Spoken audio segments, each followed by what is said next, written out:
자, 맞서고 있군요. 한동훈 뿐이다.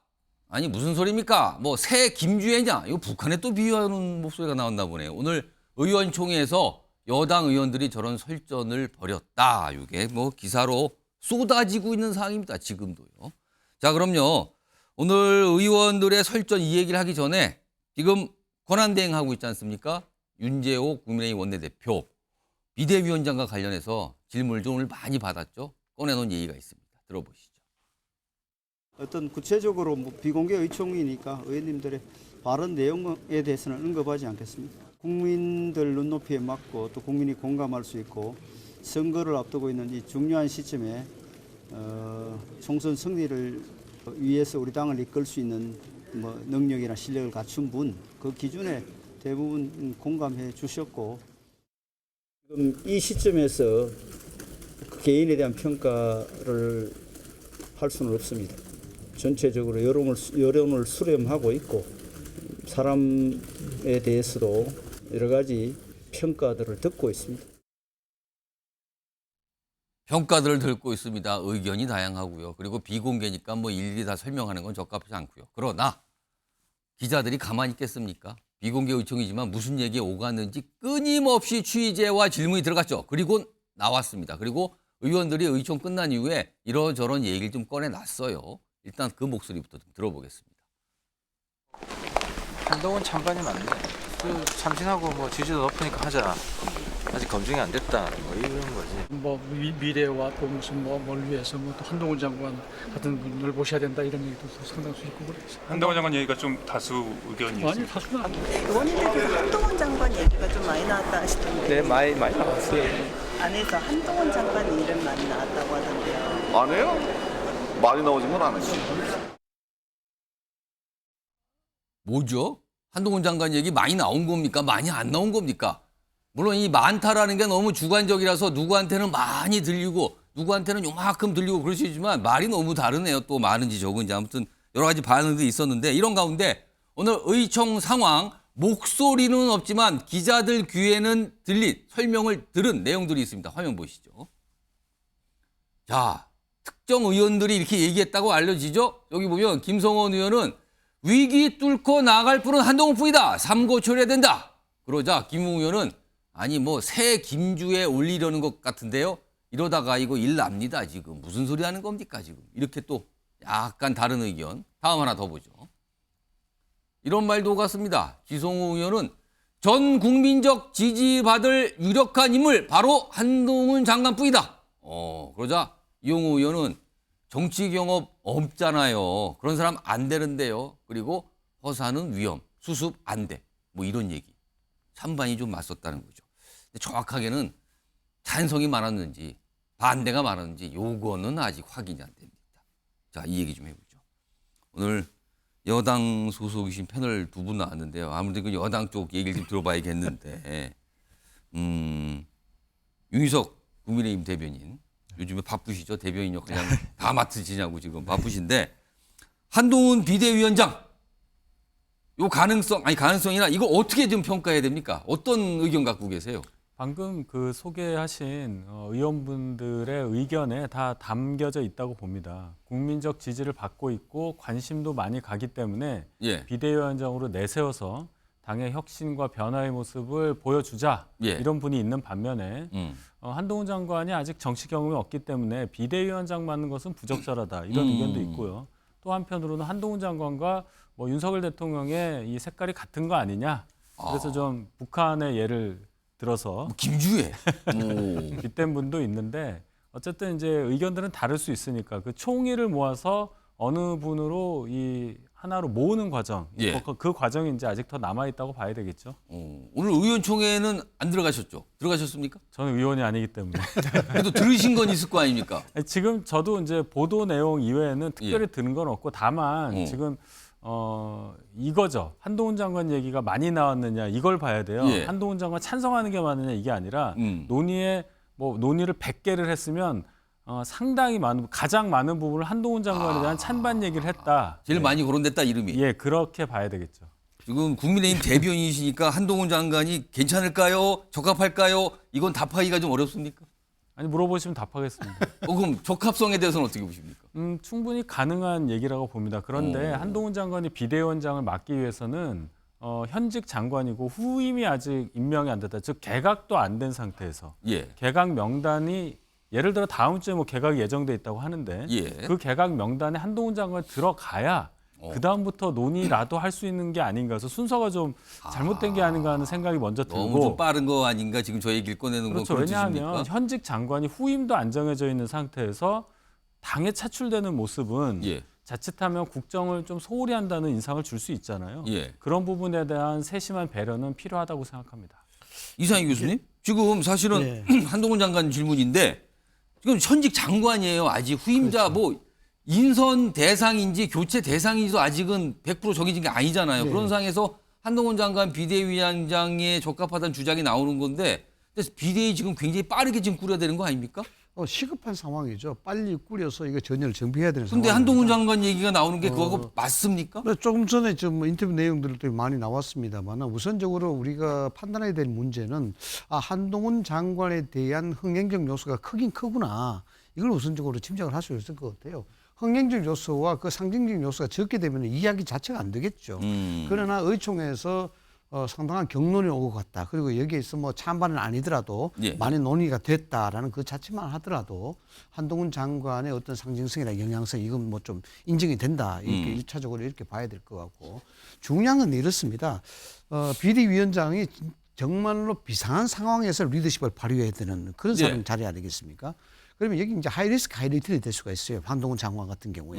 뭐냐 그러면은 전체적으로 총선을 이끌고 나갈 수 있는 흥행적 요소 그리고 상징적 요소에서는 다른 어떤 후보군보다 괜찮다고 볼 수가 있겠지만 이게 따져보면은 총선 결과에 따라서 예. 또는 공천 과정의 잡음에 따라서 본인이 상당한 정치적 내상을 입을 수 있는 가능성도 있단 말이죠. 이게 잘 이끌어 나가고 그렇게 된다면 한동훈 장관으로서는 예. 이 장관에 대한 정치적 경력이 없다라는 그런 이 어떤 핸디캡을 완전히 해소시킬 수 있는 예. 정말 대선 후보의 잠룡으로 굉장히 괄목할 만한 일문으로 꼽힐 수 있는 그런 어떤 계기가 될 수가 있는데 만약 예. 이게 잘못돼 버리면은 한동훈 장관의 상당한 내상을 입을 수도 있다 이렇게 볼 수가 있습니다. 그것도 하나 지금 상황에서 그러면은 어떤 참신성과 영향성을 가지고 지금 비대위원장을 임명해야 되느냐 아니면은 당이 여러 가지 혼란 상황에 있으니까 당을 수습할 수 있는 정치적 경력을 가진 경륜과 경험을 가진 사람이 비대위원장이 될 것이냐 이런 논의가 있을 수가 있을 것 같은데요.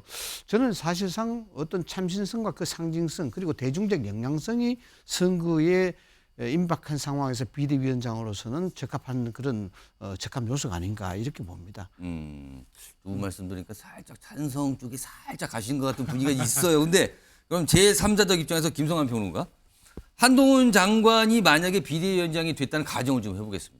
국민의힘에 줄 장단점은 뭐가 있을까요? 일단 보수층을 좀 더 확실하게 결집하는 효과가 있겠죠. 장점은 보수층 결집. 네. 예. 그러니까 한동훈 장관이 그동안에 이제 보수 지지층 사이에서 굉장히 인지도도 높고 또 예. 지지율도 많이 높아진 상황이기도 하잖아요. 대선 지지율도 역시 최근에 좀 오르는 현상들이 나타났던 것도 바로 그런 기대감 때문이라고 생각하는데요. 예. 반면에 한동훈 장관으로 만약에 이 선거를 치른다고 하면 비대위원장이 선대위원장은 아니니까 거기까지는 안 나간다 하더라도 예. 국민의힘 당무 운영을 책임지는 자리에 간다. 그러면 과연 한 장관이 가지고 있는 윤석열 대통령과의 어떤 이미지가 겹치는 부분 이걸 벗어날 수 있을까? 중도층이 바라볼 때 국민의힘에 그만큼 기대감이 생길까? 여기에 대해서는 저는 좀 개인적으로 의문이라고 생각해요. 그러니까 한동훈 장관이 그동안에 일종의 이제 장수 역할을 했잖아요. 예. 민주당 이재명 대표 앞에서 제일 먼저 막 싸우는 모습들을 보였기 때문에 민주당 의원들이 판판이 진 거 아니냐 이런 평가가 나온 그렇죠. 상황이에요 지금. 말로는 한동훈 못 이긴다 이런 예. 생각이 들 정도로 그렇게 민주당 의원들하고 따박따박 싸우는 모습을 예. 보였는데요. 근데 그럴 때도 저는 그런 얘기도 했어요. 그러니까 한 장관이 좀 가마솥 같아야 되는데 너무 양은 냄비 같이 양은 냄비 같은 태도를 취한다고. 예. 나중에 언젠간 마이너스가 될 거다 이렇게 생각했거든요. 예. 지금 딱 그 시기가 돌아온 것 같아요. 제가 볼 때는. 그러니까 민주당 지지층은 당연히 지지 않을 거고요. 예. 윤석열 정부에서 대해서 반신반의하는 지지층이 한동훈 장관 보면 윤석열 대통령 생각나서 난 찍기 싫어 이렇게 얘기할 수 있다는 거예요. 그러면서는 그렇게 큰 득이 될 것 같지는 않다. 그러니까 당 혼란을 수습하는 데는 뭐 스타이기도 하고 차기 뭐 대권까지도 갈 수 있는 거 아니야 이렇게 기대하는 의원들이 혹여 있을지 모르겠지만 예. 그런 면에서는 말 잘 들을 수는 있겠지만 어. 국민들은 말 잘 들을 생각이 별로 없다는 생각이 저는 듭니다. 자, 평가가 좀 갈리고 있는데 이런 상황에서 사실 오늘 의원총회 그리고 언론에서도 한동훈 장관만 물망에 오른 건 아니에요. 다른 세 분 정도도 물망에 오르고 있는데 화면으로 좀 정리해 보죠.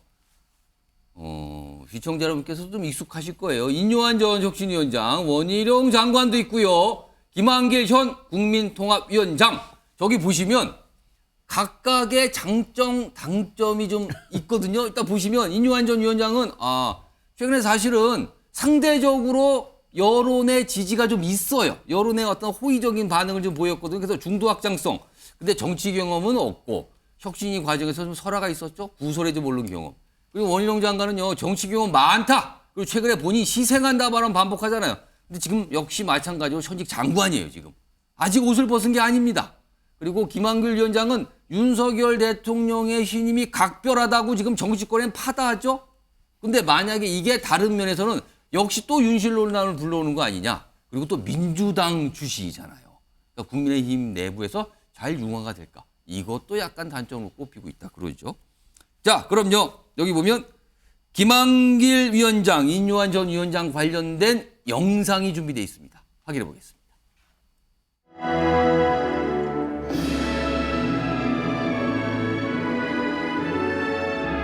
우리 김한길 위원장님께서 하도 회의도 많이 하고 독촉을 하고 해서 아마 일개 위원들 대부분이 연임을 안 하시고 이제 다 관두신 것 같습니다.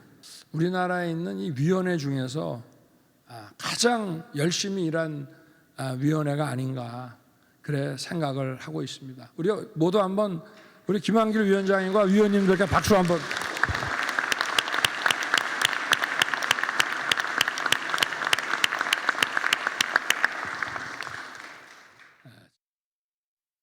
통합을 추진하려고 합니다. 통합을. 사람 생각은 달라도 사람을 미워하지 말자. 이런 통합입니다. 국민의힘에 있는 많은 사람들도 내려와야 됩니다. 내려와서 듣고 변하고 희생할 각오가 돼 있어요. 와이프하고 아이만 빼고 다 바꿔야 된다. 많이 바뀌어야 될 것 같아요. 자, 비대위원장 물망에 오른 인사들을 보니까 이게 많은 것 같기도 하고 아니면 다 뭐 뻔한 사람 같기도 하고 아니면 지금 정치권이 완전히 헛다리 짚으면서 지금 다른 사람 얘기만 하는 것 같기도 하고 뭔지를 모르겠습니다, 지금요. 박원석 전 의원님 좀 나와 계신데요. 김한길 위원장과 인요한 전 위원장 각각 딱 일목요연하게 장단점 좀 분석해 주세요. 비대위원장으로서의 장단점.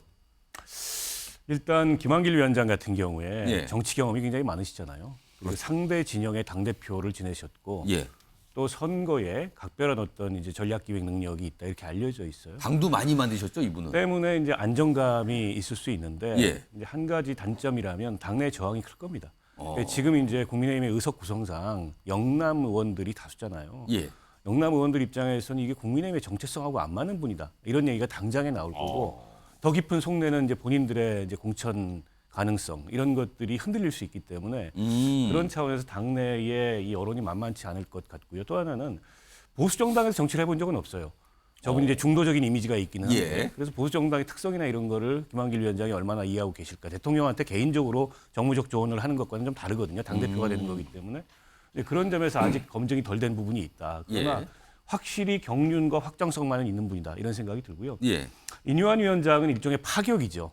그러니까 정치를 안 해보신 거잖아요. 지난번에 혁신위원장은 정치를 했다고 보기가 어렵고. 했어도 굉장히 짧잖아요. 사실. 네, 그러니까 이제 파격 컨셉이고 일종의 이제 어떤 참신함 이런 거를 내세워서 예. 뭔가 이제 새로움을 만들어보자 이런 건데 이제 그에 반해서 안정감은 떨어지죠. 게다가 말씀이 굉장히 많은 분이더라고요. 지난번에 혁신위원장 예. 하실 때 보니까.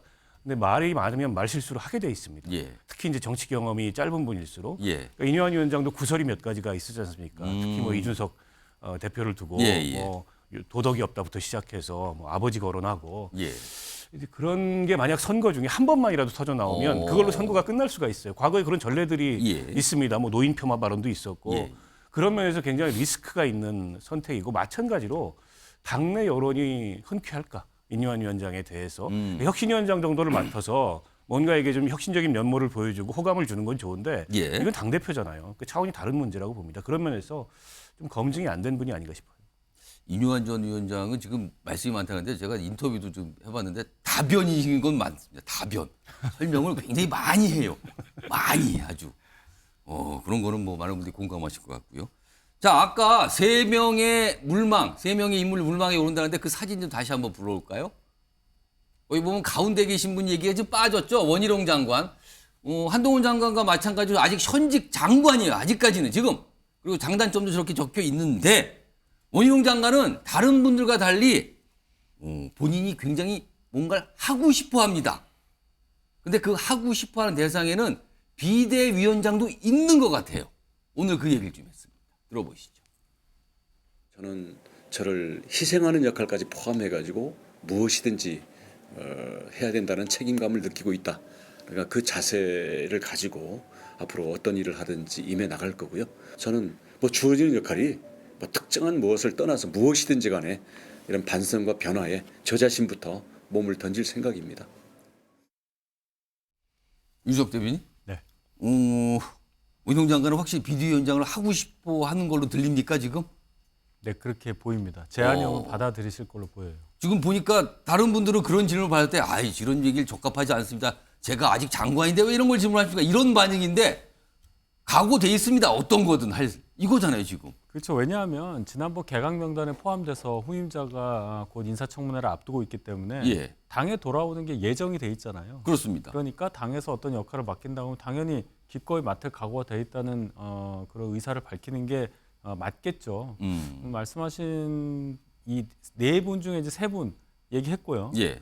원희룡 장관의 경우가 만약에 이 네 분만 후보가 있다면 예. 지금 상황에서 비대위원장으로 임명되기에 가장 그 결격 사유가 적은 분이라고 저는 생각해요. 지금 상황이 가장 그 비대위원장으로서 괜찮고 결격 사유도 적다. 그렇죠. 왜냐하면 정치 오래 하셨지 않습니까? 2000년부터 정치를 예. 하셨으니까 20년이 넘었고 국회의원 3번, 제주도지사 2번, 그리고 대선 경선에도 출마하신 적이 2번 이상 있고요. 예. 장관도 하셨기 때문에 당대표 역할, 비상대책위원장을 지금 이 상황에서 수행하기에는 능력면에서 뭐 꼬집을 게 없을 겁니다. 다만 현직 장관 신분에서 있었던 일들, 예. 민주당과의 어떤 대척점에서 좀 싸웠던 그런 부분이 있잖아요. 대장동 일타 강사. 네, 그건 뭐 대선 과정에서 있었던 일이지만 예. 장관 본인이 직접 나섰던 뭐 양평 고속도로 건이라든지 직을 건다 발언 그거군요. 그렇죠. 그건. 비대위원장으로서 처음에 딱 출발할 때 민주당에서 그걸 또 걸고 넘어갈 때 정치적 부담이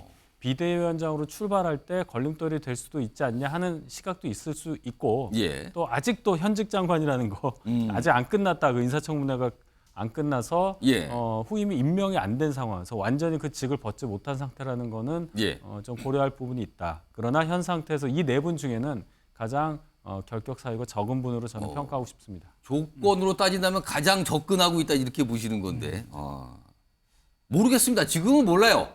어제 결정이 됐고 오늘 의원들이 논의를 했고 또 주말 사이에도 얼마나 많은 얘기들이 오가겠습니까? 그리고 나서 다음 주쯤 결정이 될까요? 아니면 시간이 더 걸릴까요? 비대위 급하다고 지금 얘기해서 속도 낸다고 했는데 언제쯤 결정이 될까? 이것도 좀 궁금한 지점인데 자 그러면은 비상대책위원회 사실은요 현 정부 들어서 3번째 비대위가 되는 거예요. 그리고 지금 국민의힘 보수정당에서는 과거서부터 한 10번 가까이 10번 정도 되는 비상대책위가 있었는데 자 그중에서 성공한 비대위가 몇 번이나 될까? 오늘 많은 분들이 손가락 꼽으면서 따져보시더군요. 자 그럼요. 과거에 이 국민의힘 계열 정당에서 성공한 비대위로 꼽히는 경우가 있습니다. 그 과거 영상 좀 준비했습니다. 보시죠. 저에게 그 비대위원장을 맡기신 이유도 이러한 구태 정치를 청산하고 당을 새롭게 쇄신하라는 이런 책임과 의무를 주신 것이라고 생각을 합니다. 저는 반드시 제 창당을 뛰어넘는 그런 쇄신을 이루어내서 국민의 신뢰를 다시 회복할 수 있도록 최선을 다할 것입니다.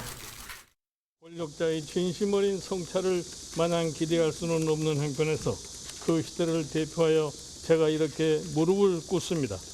저희 참여 반성이 오늘의 호남의 오랜 슬픔과 좌절을 쉬 만질 수 없다는 것은 알지만 광주 시민 앞에 부디 이렇게 용사를 구합니다. 부럽고 또 부끄럽습니다. 죄송하고 또 죄송합니다. 너무 늦게 찾아왔습니다. 뭐 한 10번 정도 비대위가 있지만요. 성공했다고 평가받는 비대위는 숫자로 몇 개 안 된다고 지금 평가를 받거든요. 그중에 그래도 성공에 근접한 비대위들, 평가받고 있는 비대위들 영상을 좀 소개해드렸는데 이상희 교수님. 네. 그러니까 성공한 비대위, 완벽하게 성공했다라는 건 사실 2010년 박근혜 비대위는 누가 봐도 그 성공한 비대위로 평가받고 있고요. 그렇죠. 그다음에 2020년 김종인 비대위도 그래도 어느 정도 역할을 했다라고 평가받는 상황인데 비대위 성공의 조건 뭡니까? 뭐가 반드시 있어야 되는 겁니까? 누이 좋고 매부 좋은 형태는 안 된다. 이런 거죠. 뭐냐면은 우리가 정확하게 봐야 될 게 비대위라는 특성입니다. 이게 좀 비상한 상황이고 이렇게 평균적으로 또는 고르게 이렇게 어떤 것들을 헤쳐나가기는 사실상 불가능한 게 비대위. 여기도 좋고 저기도 그렇죠. 좋고 이거 갖고는 안 된다. 누이 좋고 사촌 좋고 매부 좋고 다 충족시킬 수가 없는 게 비대위의 한계입니다.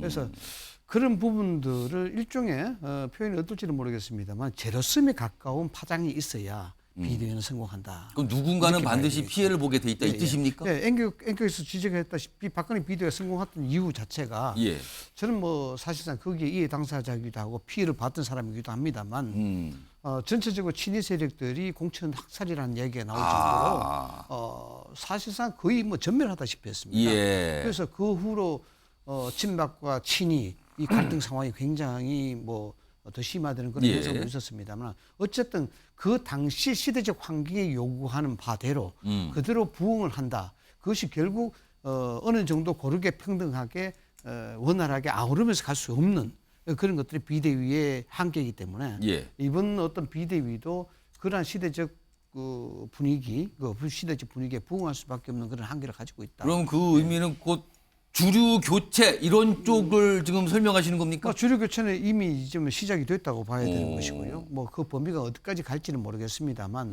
거기서 어떤 정치력과 경륜을 통해서 또는 어떤 여러 가지 변화를 통해서 좀 형평성에 맞게끔 이해가 되는 그런 부분도 작동하겠습니다만 궁극적으로 지금 당내에서 일고 있는 지지도의 저하라든가 이런 부분들에 부응하기 위해서는 많이 흔들리는 모습과 그 흔들리는 과정에서 이것을 파괴시키는 과정 이런 것들을 대중들에게 국민들에게 투영시키는 부분들이 비대위원장이 운명적으로 가져가야 될 그런 책임과 권한이 아닌가 그렇게 봅니다. 지금 박원석 의원님 갑자기 손을 드셨어요. 하실 말씀 있으시다고 제가 말씀하세요. 저는 결국 2012년도 박근혜 비대위의 성공의 배경은 당시의 현직 대통령인 이명박 대통령이 그걸 수용했기 때문이라고 봅니다. 그 정치적 공간을 준 거예요. 당내의 가장 그 강력한 경쟁자였고 미래 권력이 어떻게 보면 정적이죠. 그 정적한테 당의 운명을 맡긴 겁니다. 그런 걸 감수하면서까지 변화를 꾀한 게 저는 성공의 비결이라고 보는데 그러면 지금 국민의힘의 비대위가 성공하려면 결국에 대통령이 손을 떼야 돼요. 그리고 당의 그 정도의 자율성을 주고 당이 지금까지 거쳐왔던 여러 가지 난맥상, 특히 이제 윤 대통령 취임 이후에 벌써 3번째 비대위지 않습니까? 그거를 당이 스스로 극복할 수 있는 그런 어떤 공간을 대통령이 열어주고 그걸 수용해야 비대위가 성공할 수 있는데 지금 보면 김기현 대표가 뭐 당대표가 된 배경도 그렇지만 물러나는 배경도 결국에는 대통령이 있는 거 아닙니까? 그러면 여전히 이게 수직적 당정 관계 수준을 넘어서서 당정이 일체화되는 뭐 이런 방향으로 이 비대위가 작용한다. 혹은 뭐 그런 비대위가 들어선다. 그러면 그런 비대위는 저는 성공할 수 없다고 봅니다. 지금 여러 가지 누적돼 있는 국정의 난맥상을 단칼에 해결하지 못하겠죠. 그러나 어쨌든 방향 전환을 하고 대통령에게도 방향 전환이 필요하다고 얘기할 수 있는 비대위원장이 돼야 되고 공천이나 이런 데서도 일절 용산의 개입을 차단할 수 있어야 되는데 그럴 수 있겠냐. 그런 면에서는 성공의 조건 자체가 다르다고 봅니다. 유수환 평론가는 아까도 제가 제3자 시각으로서 비대위 보니까 이런 게 있어야 성공하더라. 뭘 좀 보셨습니까, 과거에? 일단 비대위원장이 강력한 리더십을 갖춰야 돼요. 그러니까 그렇게 신망이 있어야 된다는 뭐 그 정도까지 힘을 가지고 있어야 된다고 볼 수 있는데요. 그러니까 집권 여당으로서 비대위 성공한 게 박근혜 비대위가 거의 유일하다시피 하거든요. 야당이 뭐 아까 이제 김종인 비대위 얘기를 하셨지만 그땐 야당 시절이었기 때문에 그건 성공을 뭐 여당이 했다고 보기는 어렵고요. 박근혜 비대위가 성공할 수 있었던 건 대선을 바로 앞두고 있던 시점이었고요. 그리고 이명박 대통령의 일종의 정치적 정적이라고 하는 사람을 적극적으로 비대위원장으로 끌어들임으로써 예. 현 정권에 또 집권 여당에 실망했던 국민들한테 다시 희망을 넣어줬다. 그런 면에서 성공할 수 있었던 배경이 있고 예. 또 박근혜 비대위원장은 차기 대권 주자가 될 거라는 거 누구나 다 알고 있었단 말이에요. 그렇죠. 한마디 하면 당내에서 찍소리 못하고 그냥 바로 모든 게 결정이 끝나버리는 정도의 강력한 카리스마가 있었단 말이에요. 예. 그러니까 다른 얘기, 구간 얘기 안 나오고 그냥 합시다 그러면 그냥 그걸로 끝나는 분위기였던 거죠. 그러니까 그런 면에서 그런 여러 가지 조건들이 부합이 돼서 예. 결국 2012년 박근혜 비대위가 성공할 수 있었다 이렇게 보이고요. 야당 비대위가 성공하는 거는 뭐 민주당에도 해당이 되지만 예. 일정하게 기존의 정치권에 항상 정치 불신이라고 하는 게 있단 말이에요. 그러니까 실망한 국민들한테 이 정도쯤 사람이 와가지고 뭔가 바꾸면은 괜찮을 거야라고 하는 기대감을 줄 정도의 사람이 된다. 예. 와야 된다. 그래서 늘 찾다 김종인이다 이런 얘기가 나오는 거 아니에요. 3번 했나요? 비대위를? 그러니까 말이에요. 예. 급할 때마다 한 번씩 나와서 짠 등장해서 판을 쫙 정리하는 이런 역할들을 하는데 김종인 비대위원장은 현실 정치에 잘 안 들어가잖아요.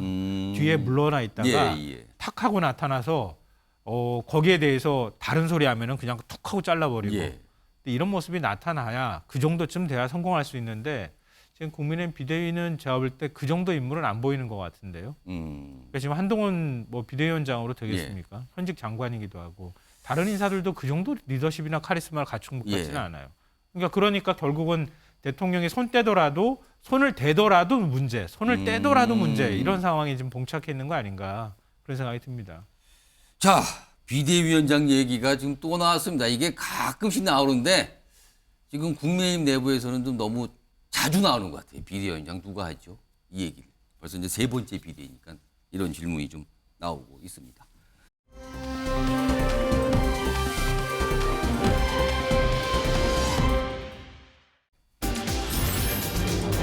발단은 서울 6서 보고서일까? 이게 무슨 소리입니까? 무슨 발단이 서울 6서 보고서입니까? 최근에 국민의힘이 굉장히 위기인데 우세 지역이 6석밖에 안 된다. 지난주 이날 금요일 날 이걸 다뤘던 것 같은데 이게 발단이었을까? 일주일 전 얘기군요. 근데 자, 이 얘기 제목을 달려있는데 오늘 윤석열 대통령 오늘 이른 아침에 네덜란드 방문 끝나고 귀국을 했잖아요. 근데 지난 월요일 날 출국할 때 모습, 오늘 귀국할 때 모습 약간 차이점이 있는데 어떤 분이 계시고 안 계시고의 차이점이 있습니다. 영상 보겠습니다.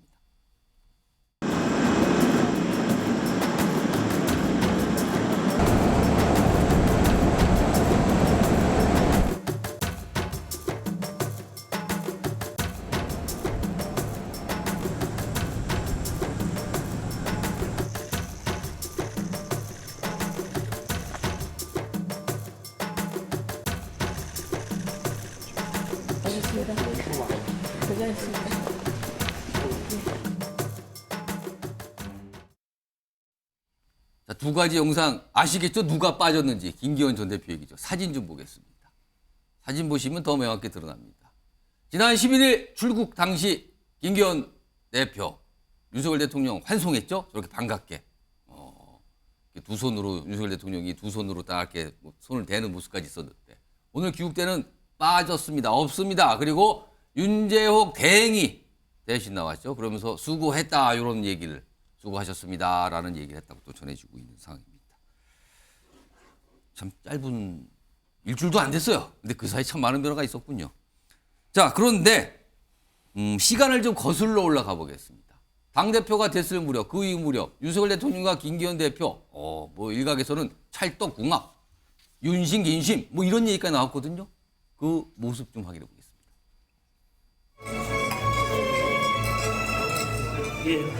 국민통합!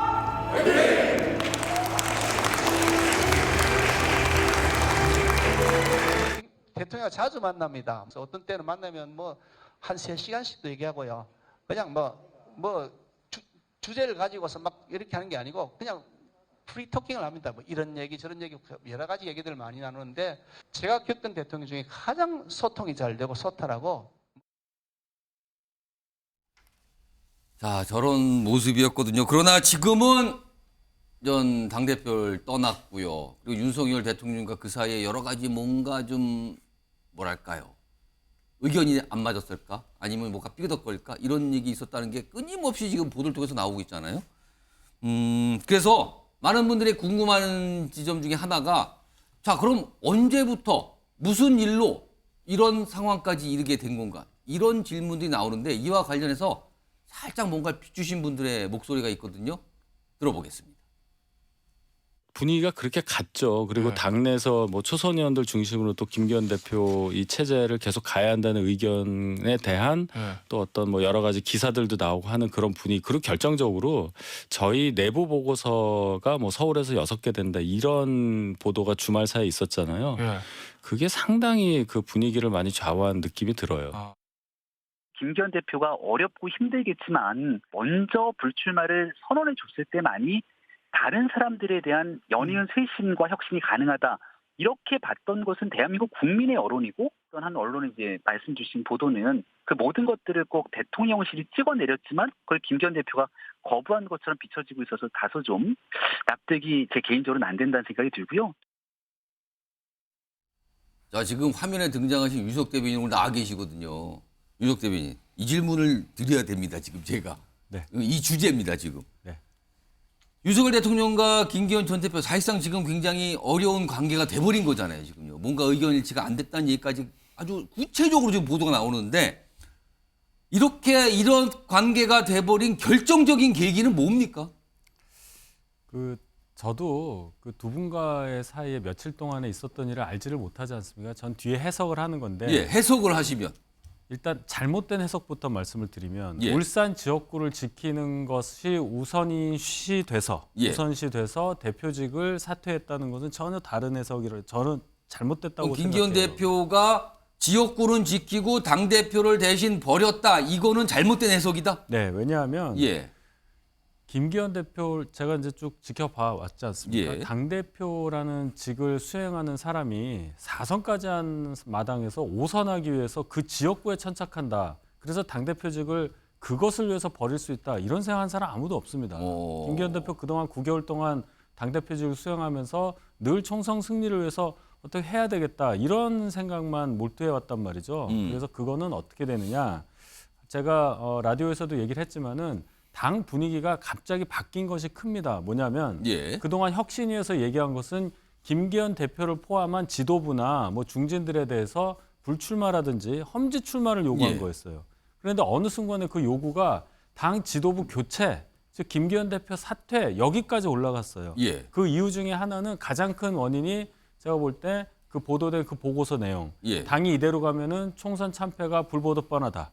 이 보고서의 내용이 밝혀지면서 당내에서 혼란이 있었고 지지층에서도 동요가 있었던 것이 사실입니다. 그 과정에서 앞으로 당대표직을 그럼 제대로 수행할 수 있을 것이냐 그 여부를 생각하지 않을 수 없었고 그런 차원에서 당대표직 수행과 관련된 고민이 있었고 결정적으로 이건 뭐 언급을 꼭 해야 되겠는데 이준석 대표와의 만남이 그 만남의 목적 및 내용이 나오지 않은 채로 만났다는 사실 자체가 퍼지면서 김기현 대표로서는 오해 아닌 오해를 일으켰고 그것이 여론을 완전히 사퇴 쪽으로 몰아가는 그런 형국이 됐다. 이렇게 정리해보고 싶습니다. 그러면 아까 말씀하신 대로 그 서울에서 우세 지역은 6석에 불과하다 이 보고서인데 그 보고서는 당에서 작성해서 당에 아주 극소수만 본 보고서 아닙니까? 근데 그게 왜 그 내용이 외부로 새나갔습니까? 이걸 어떻게 봐야 됩니까? 그거는 취재하신 기자에게 여쭤봐야 되는 부분이겠죠. 근데 누군가가 그 내용을 알고 있는 사람이 누군가가 전달했으니까 나온 거 아닙니까? 그것이 뭐 의도를 갖고 그러면 했겠느냐. 예를 들어서 김기현 대표가 물러나게 하기 위한 목적. 그래서 뭐 해석을 더 하면은 김기현 대표가 물러나면 나한테 이득이 된다. 그런 분이 일부러 그것을 누출했느냐. 뭐 여기까지 해석이 되는 거예요. 근데 이것은 사실관계 확인이 선행돼야 하는 문제이기 때문에 더 이상 제가 말씀드린 것은 그것은 부적절하고 다만 제가 드릴 수 있는 말씀은 그만큼 현 상황이 저에게 안 좋다는 것을 언론을 통해서 알려진 그 상황 그것이 김기현 대표가 결심을 하게 되는 가장 큰 동력으로 작용했다는 것은 확실합니다. 그럼 또 한 가지 짧게 질문 드리면 그러면은 사퇴를 했잖아요. 사퇴 발표. 그러면은 사실은 처음에는 불출마 요구가 있었지만 상황이 여의치 않게 바뀌면서 아예 교체, 사퇴 요구가 갔다는 거 아닙니까? 그럼 김기현 전 대표는 왜 사퇴와 불출마 동시에 의견 발표를 하지 않고 불출마 부분은 남겨놓고 사퇴만 얘기한 겁니까? 그거는 평의원으로 돌아간 김기현 대표 입장에서 다시 생각을 해봐야 되겠죠. 당 대표직과 출마, 불출마까지 연계해서 다 희생을 하라. 예. 김기현 의원 개인의 입장에서는 저는 인간적으로 그거는 굉장히 가혹하다고 생각합니다. 예. 이제 평의원이 된 김기현 의원이 그 부분에 대해서 고민할 부분이 남아있다. 그것은 제가 긍정을 하지만 지금 이 순간 당대표 내려놨는데 왜 불출마 얘기는 안 하느냐 또는 험지 출마 얘기 안 하느냐 예. 하는 것은 과하다고 저는 생각합니다. 자, 박원석 전 의원님, 네. 전체적으로 이게 무슨 그림이 지금 그려지고 있는 겁니까, 이게? 뭐 정확한 사실관계 어떻게 알겠습니까? 당사자만 알 뿐이죠. 예. 근데 김기현 대표가 뭐 뒷얘기를 이러저러하게 할 뿐은 아니라고 보고요.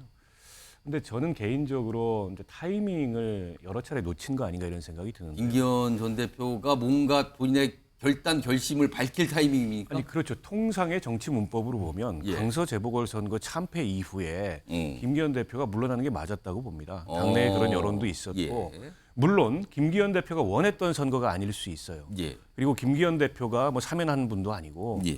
김기현 대표가 그분을 다시 공천하라고 한 분도 아니지만 어쨌든 당대표 자리에 있었기 때문에 그 정치적 책임을 그때 졌어야 된다. 그렇다면 조금은 더 김기현 대표가 앞으로 이제 정치를 그만두신 게 아니기 때문에 앞으로도 정치를 하실 텐데 후위를 기약할 수 있는 그런 뭔가 이게 에너지가 남아 있을 텐데 그때 타이밍을 한번 놓쳤고요. 인요한 혁신위로 시간을 벌었잖아요, 김기현 대표가. 예. 근데 인요한 혁신위에서 그 제안한 혁신안을 수용하지 않았습니다. 예. 결국 이제 중진 또 윤핵관 지도부 험지 출마 불출마 그에 대해서 냉랭한 반응을 보였고 사실상 혁신위를 이제 조기에 종료시킨 거나 마찬가지예요.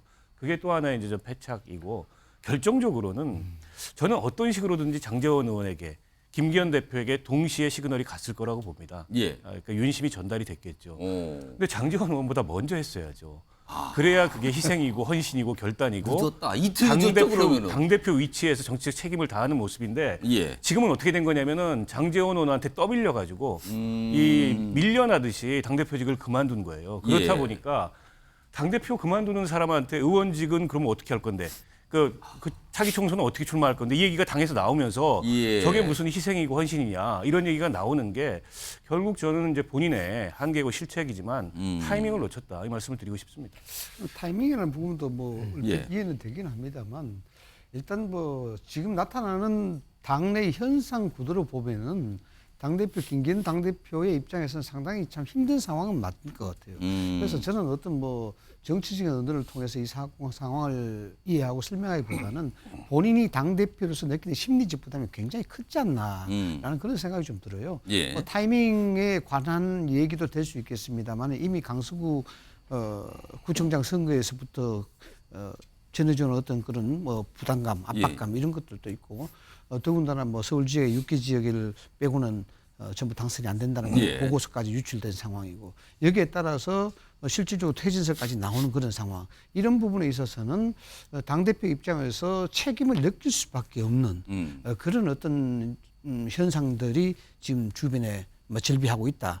그런 상황에서 당대표의 연연한 그런 모습을 보이면은 오히려 본인이 어쨌든 뭐 잠재된 대권 주자 중에 한 사람 아니겠습니까? 향후에도 그런 상황에서 봤을 때도 그렇게 아주 뭐 적합한 그런 모양새는 아니다 이렇게 느꼈을 것 같아요. 아까 우리 윤희숙 대변인이 말씀을 잘하셨습니다만은 저도 4선까지 하고 5선 때문에 지역구를 유지시키기 위해서 이것을 그렇게 천착을 해서 당대표로 사퇴하고 지역구로 가겠다. 이런 논의는 사실상 그런 문법 자체는 성립이 안 된다. 이렇게 봐야 되는 것이고요.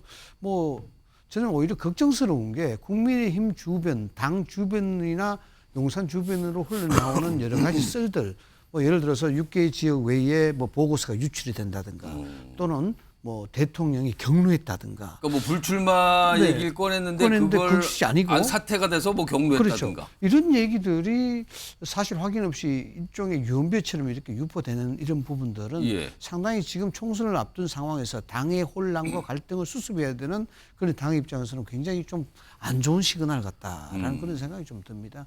그래서 이런 부분부터 좀 당이 빨리 좀 수설해야 되지 않나라는 그런 생각이 좀 들어요. 자, 이 김성환 평론가께서는요, 뭐 요 얘기에 포함해서 지금 상황에서 지금 불출마 뭐 이런 얘기는 안 하는데 일단 영상 좀 하나 확인해 볼까요? 뭐 이 김기현 전 대표의 이제 향후 총선 출마에 대해서 언급하신 분들이 요새 꽤 많은데 이분도 이 얘기를 또 하셨군요. 들어보겠습니다. 자. 무리한 요구는 아니었어요.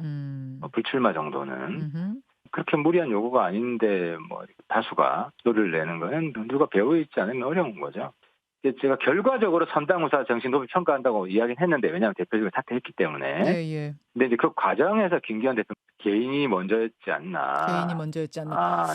나는 끝까지 살아야 된다. 대표직을 내려놓더라도 당이 어떻게 되든 상관없이 뭐 이런 선사후당이었지 않나 하는 생각입니다. 자, 김성환 평론가. 이거 하태경 의원은 약간 좀 뭐랄까요. 비판인데 아주 비판적으로 평가했잖아요. 지금 김기현 전 대표가 울산의 남구을 지역구잖아요. 거기 오랫동안 전 출마해서 의원이 된 곳인데 향후에 그 지역으로 다시 출마할 수 있을까요? 지금 분위기에서. 그래서 벌써부터 뭐 보수진영 내부에서는 공천 주지 말아야 된다 뭐 이런 얘기가 나오고 있잖아요. 이준석 전 대표 만난 것도 이것도 일종의 뭐 항명 아니냐. 그 부분도 무죄삼동 발언 시선이 있습니까? 벌써부터 그런 얘기가 나오긴 하는데요. 근데 한 지역구에서 사선까지 지냈고 당대표까지 한 인물이 내 지역구 하나 지키겠다고 저렇게 하는 게 전 개인적으로 납득이 잘 안 돼요. 그러니까 아까 여기 두 분은 그런 취지는 아니다라고 이제 설명을 좀 해주셨는데. 그러니까 이준석 전 대표의 해석을 뭐 인용해가지고 제가 거기다 더 덧붙여서 말씀드리면 이런 거죠. 당대표는 유지하고 지역구는 불출마 선언해라. 희생하는 모습을 보여라. 이렇게 얘기를 했다는 거잖아요. 근데 김기현 대표는 아니다. 나는 그냥 지역구를 먼저 지키고 당대표를 내려놓겠다. 이렇게 얘기를 했다는 건데 일종의 협상 카드로 먼저 제시됐을 가능성이 저는 있다고 봐요. 그러니까 당대표를 내려놓게 될 경우에는 그냥 단순히 나 혼자만 그만두는 문제가 아니라 지금 경선을 원하는 굉장히 많은 의원들이 있고 특히 영남권 물갈이가 얘기 나오는 상황에서 나라는 뚝이 터지면은 그 물살이 다 모든 사람한테 휩쓸려 내려갈 거라고 하는 생각들이 있었을 거예요. 그럼 당대표를 지키는 게 맞잖아요. 근데 김기현 대표는 단순히 당대표를 지키는 게 문제가 아니라 실질적인 당대표로서의 역할을 하면서 지켜주길 바랬던 것 같아요. 근데 당대표를 지키라고 하는 메시지는 그 역할은 그냥 좀 덜어내고 당대표로서 남아만 있어라. 당이 혼란에 빠지지 않게 하고 당신이 희생하는 모습을 보여라. 이렇게 얘기를 했는데 희생이라고 하는 것도 내가 희생할 만한 가치가 있어야 희생하는 거 아니에요? 근데 내가 지금 할 수 있는 역할이 없는데 희생만 하라고 요구받는 것처럼 느껴지게 되면 마지막 막판으로 몰려가게 되면 그럼 나는 어떤 것도 희생할 수는 없는 거야. 난 내 거는 일단 마지막에는 나는 이런 선택지밖에 없어. 라고 선택할 수밖에 없다는 거예요. 왜 이런 말씀을 드리냐면은 저는 다시 자꾸 요즘에 복귀를 하거든요. 일정에 대해서. 윤석열 대통령의 마음은 그러니까 한창 혁신이하고 그 김기현 대표하고 갈등이 있었잖아요. 희생안 두고 난 다음에 그때 12월 5일날 윤석열 대통령이 여당 지도부하고 만나요. 김기현 대표도 오찬하잖아요. 그때부터 윤석열 대통령은 명시적으로 얘기하지는 않았지만 김기현 대표 불출마 선언에서 좀 희생하는 모습을 보여줬으면 좋겠어라고 하는 시그널을 암묵적으로 보냈을 거라고 봐요. 왜 이렇게 말씀드리냐면은 그 다음에 6일날 바로 다음날 김기현 대표가 인유한 위원장 탁 15분 만에 만나고 쳐버렸잖아요. 그리고 8일날 대통령이 다시 김기현이 인유한하고 회동합니다. 두 인물과 만났어요. 그때 언론에서도 그렇고 정치권에서는 김기현 대표한테 다 힘실어줬구나 그렇게 생각했거든요. 근데 지금 나오는 얘기 보니까 그 이틀 뒤인 10일날 김기현 대표 만나서 불출마 선언하시오라고 대통령이 얘기했다는 거예요.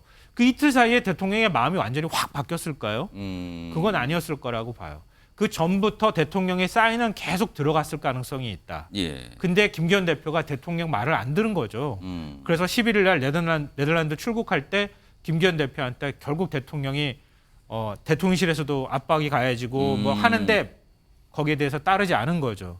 격분하고 당대표직까지 다 내려놔라는 메시지를 김기현 대표한테 보낸 거죠. 그렇게 볼 수도 있는데요. 이게 이제 얘기가 잘못되게 되면은 윤 대통령님과 김기현 대표가 어떤 갈등이 양상이 됐고 항명하는 형태로 이게 들릴 수가 있거든요. 저는 그런 차원에서 이건 아니다라고 볼 수가 있는 것이죠. 뭐 이야기 나온 대로 대통령이 김 전 대표한테 대표권 유지한테 울산에 불출마하라. 예. 뭐 이런 것들이 사실이고 명확하다 그러면 일종의 당무 개입도 되고 예. 여러 가지 이해가 될 수가 있는데 글쎄 확인할 수는 없습니다. 확인할 수는 그렇습니다. 없는데 그냥 보도를 통해서 그렇죠. 지금 그렇게 우리가 알려졌다 그렇게 이런 이제 식이에요. 그런 지금. 일이 있었구나라고 짐작할 뿐이지 이것이 명확성을 가지고 예. 이야기할 필요는 없다라는 생각이 들고 대통령 입장에서는 당이 상당히 안정적으로 운영되고 그 체제 하에서 총선에 성공을 거두는 그런 형태가 상당히 바람직하다 봐야 되겠죠. 그래서 김기현 대표에게 바라는 것이 당대표를 유지하라는 그런 차원은 지금의 상황에서 당을 유지하고 예. 불출마해서 헌신적인 모습 보이면은 이것이 임팩트가 있지 예. 않겠느냐 이렇게 이야기한 것이다 보는데 왜 제가 이런 말씀을 드리냐면은 김기현 당대표 입장에서 정치적 실리를 따져서 이야기할 것은 아닙니다만 굳이 그것을 거론해서 이야기하자 그러면은 예. 당대표를 유지하고 총선에 불출마한다. 향후에는 정치적인 본인에 대한 정치적 실익이 분명히 있을 거라고 저는 봅니다. 예. 왜냐 그러면 당대표 유지라는 것은 궁극적으로 공천관리위원회 형성이 되고 여기에 대한 의결권도 가질 수 있는 예. 것이고 추천권도 가질 수 있는 것이고 직간접적으로 공천에 개입도 할 수 있는 부분이고 상당히 정치적으로 얻을 수 있는 것들이 많단 말이죠.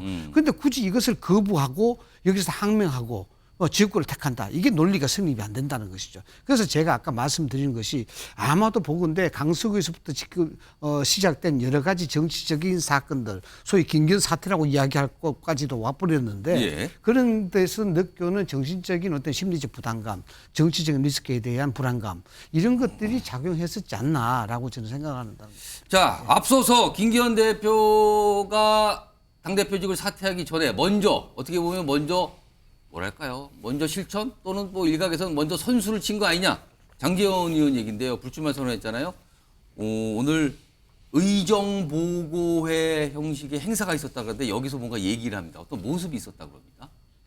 내용인데 지금 이거 나오잖아요. 지금 이게 의정보고회 모습이라 그래요. 지금 뭔가 얘기하는데 약간 눈물을 글썽이는 것 같죠? 망감교차 또는 억울한 표절 제목이 저렇게 나갔네요. 지지자들이 뭔가 장제원 의원을 위해서 뭔가 얘기하고 편지를 읽었는데 울었군요. 확실하군요. 저거. 눈물로 보였어요. 윤석 대변인. 저 눈물의 의미는 뭡니까? 불출마 선언을 하시지 않았습니까? 예. 삼선 의원이고 16년 동안 저 지역에서 정치를 하신 분이에요. 예. 그런데 본인 스스로 더 이상 저 지역에서 정치를 하지 않겠다고 선언했으니 저 집회에서 저 행사에서 장제원 의원에 대한 뭐 지난 과거의 행적들, 성과들 그런 것에 대한 어떤 자신의 소회를 아마 저분이 읊으신 것 같아요.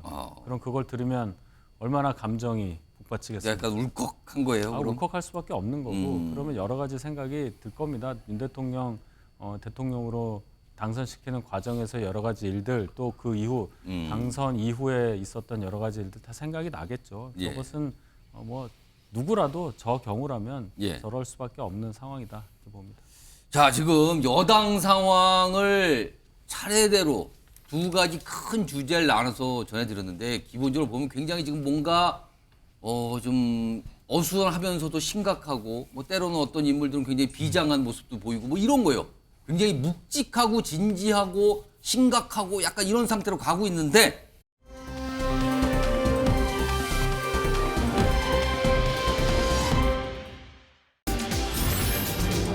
이들 평균 연령은 72.5세. 이게 무슨 소리입니까 지금? 어떤 분들 나이인데 굉장히 그냥 연령층이 높은데요. 평균을 따져보니까 72.5세라고 그럽니다. 최근에 과거에 정치권에서 굉장히 주목받았고 뭐 이끄는 모습, 리더도 하고 그랬던 모습인데 뭐랄까요? 은퇴한 줄 알았어요, 많은 분들이. 근데 아니었습니다. 총선 앞두고 다시 출마한다는 얘기가 굉장히 짙게 나오고 있는데 우선 화면 보시면 여당에서 이런 얘기가 나오시는 분들 3명이 딱 나왔네요, 화면에. 3분 계십니다. 김무성 전 대표, 부산 중영도 이쪽 얘기가 나와요. 72세 육선 국회의원, 당대표 역임. 이인재 전 의원 75세 역시 육선 국회의원 충남 논산계룡 금산 원래 지역구였죠. 최경환 전 부총리 4선 의원 70을 앞두고 있습니다. 그래서 아까 평균 연령 뭐 이런 게 나왔나 본데 어떻게 보면 오비, 올드보이 이렇게 꼽히잖아요 통상.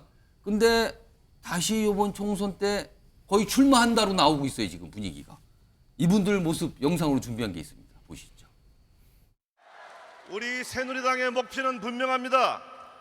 박근혜 정부의 성공을 위해서 저의 온몸을 바치겠습니다, 여러분.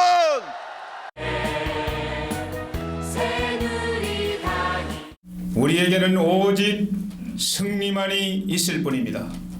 우리에게는 오직 민족의 내일을 열어야 한다는 숙명적인 소명만이 있을 뿐입니다.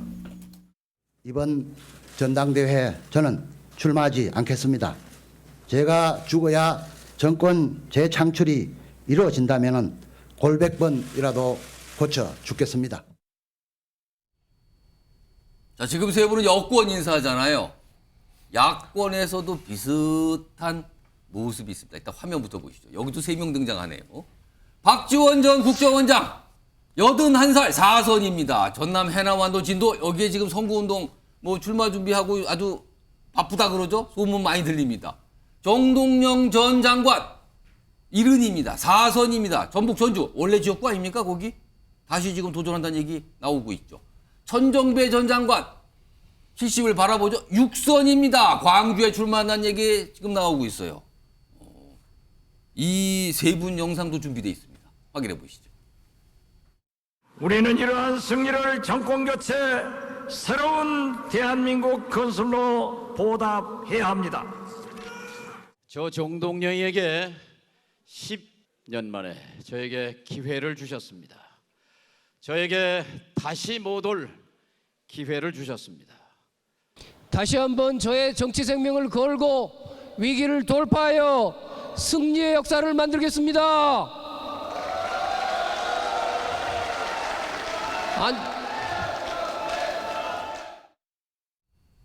자, 박원석 전 의원님. 네. 지금 6분이 등장했어요. 여야 각각 3분씩. 나이나 이 국회의원 선수로 보면 비교 불가합니다. 거의 뭐 굵직한 역할들 다 하신 분인데 그야말로 보면 대통령 빼고 다 하신 분들 많이 있어요, 저기 지금. 이분들 지금 다시 예전의 지역구로 다시 출마한다는 얘기가 아주 짙게 나오고 있는데 이거 어떻게 봐야 됩니까? 화면을 보면서 혹시 저분들끼리 따로 연락을 주고받지 않으실까 이런 생각이 들었어요. 따로 연락을 주고받는 아니면 서로에게 좋은 명분이 되잖아요. 상대당이기도 하지만 뭐 그건 농담이었고요. 우리 정치가 발전하고 있나 이런 느낌이 듭니다. 세대 교체가 일단 안 되는 거고요. 저분들이 다시 들어온다면. 근데 늘 매번 국회가 열리면 초선 의원 비율이 항상 50%가 넘어요. 그만큼 물갈이 폭이 크다는 건데 왜 정치가 전혀 달라지지 않을까? 그리고 지금 여당의 초선들을 보고 있으면 과거에는 여야 할 거 없이 초선들이 정풍, 쇄신 이런 거에 앞장섰습니다. 늘 소장파로서 당내에서 쓴소리도 마다않는 그게 이제 초선의 상징이고 일종의 특권이었는데 지금 보면 여당의 초선들은 전부 홍위병 같아요. 그러니까 대통령을 보위하고 또 당 지도부를 보위하고 그 이유 다 공천 때문 아니겠습니까? 이제 그런 모습을 보면서 초선들이 저런 모습을 보이니까 저렇게 한번 이제 흘러간 물들인 그 옛날 정말 한 가닥씩 하셨던 분들인데 이분들이 다시 거론되고 다시 저분들이 또 출마 가능성을 타진하고 그런 게 아닌가 싶어요.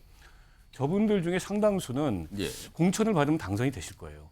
그리고 공천 받을 가능성이 높은 분들도 있고 설사 공천을 못 받아도 무소속으로 돌파해도 당선이 되실 분들이 지금 6분 나왔는데 무소속으로 출마하더라도 당선 가능성이 꽤 있으신 분이 많이 있다. 저기에. 꽤 있어요. 그러면 이게 지금 대한민국 정치가 도대체 어디로 흘러가고 있는가 이런 생각이 들지 않을 수 없고요. 그런 반면에 대통령은 또 국회의원 한 번도 안 해보신 분이 대통령을 하고 있고 점점 더 우리 정치의 예측 가능성, 안정성, 국민들에게 주는 신뢰감, 효용감 이런 게 떨어지는 게 아닌가 이런 약간 좀 씁쓸한 생각이 듭니다. 이상희 교수님. 근데요, 또 일각에서는 저런 이른바 이제 오비들의 어떤 등장 이걸 놓고 아니 여야 정치권들 뭐 초선도 많고 재선도 많고 신선한 분들 많은데 잘했으면 저분들이 왜 나옵니까? 이렇게 또 얘기하시는 분도 있더라고요. 이런 말 혹시 들어보셨습니까? 정치는 김치다. 무슨 소리입니까? 김치다는 얘기. 김치요? 이 김치라는 게 참 만만한 반찬이죠. 뭐 반찬이 많든 적든 항상 사람들이 손이 가게 되는 손이 또 안 갈 수도 있고. 그래서 아주 구박도 받기도 하고 아주 귀함도 받기도 하는 게 김치입니다. 그래서 정치는 김치다는 게 정치의 어떤 본질과 김치가 그것과 닮았다 그래요. 그래서 왜냐하면은 배추가 김치가 되기까지의 과정은 5번을 죽어야 됩니다. 첫 번째는 어떻게 죽냐 그러면은 밭에서 배추가 뽑혀서 죽고요. 그다음 두 번째는 도마 위에서 죽고, 세 번째는 그 도마에서 잘라진 배추가 소금에 절여서 죽고, 그다음 네 번째는 그 고춧가루에 버물려서 죽고, 다섯 번째는 입속에서 씹혀서 죽는다. 그래야 정치가 완숙해진다는데 제가 왜 굳이 이 말씀을 드리냐 그러면요. 지금 나오시는 분들, 이분들은 물론 연륜과 경험 그리고 대한민국 그 정치를 직접 목도하고 참여했었던 분들이기 때문에 그것은 이해가 되고 존중이 돼야 되지만은 이미 5번 이상 돌아가신 분들이에요. 정치적으로. 예. 많은 부친과 많은 역경과 또는 많은 기회를 얻으셨던 분들이죠. 예. 이 쉽게 이야기하면 쉬운 김치라는 겁니다. 아. 그래서 김치의 어떤 용도와 그 적성에 이제 예. 맞지 않다라는 겁니다. 또는 김치가 되는 과정에서 발효가 잘못된 분들. 발효가 잘못됐어요. 예, 그런 분들이기 때문에 밥상에 올리기에는 적절치 않다. 국민의 밥상에는 적절치 않다. 근데 저는 좀 생각이 예. 다른데요. 다르게 생각하십니까? 그러니까 저는 묵은지도 있는 것 같아요. 아, 묵은지요? 왜 이 말씀을 드리냐면요. 사실은 물론 뭐 이제 선수 가지고만 따지기도 뭐하고 나이 가지고만 따지기도 뭐한 게 예. 지금 뭐 초고령화 사회에 접어들고 있다고 하는데 나이 먹는다고 해서 왜 정치 못 하겠습니까? 예. 그리고 정치적 소중한 자산이 될 만한 분들도 저는 그 중에서도 보이기는 하거든요. 뭐 그럴 수도 있다고 생각해요. 문제는 이런 분들이 나오는 문제가 아니고 얼마나 균형 있게 정치인들이 국회에 진입할 수 있느냐에 관한 문제인 것 같아요. 예.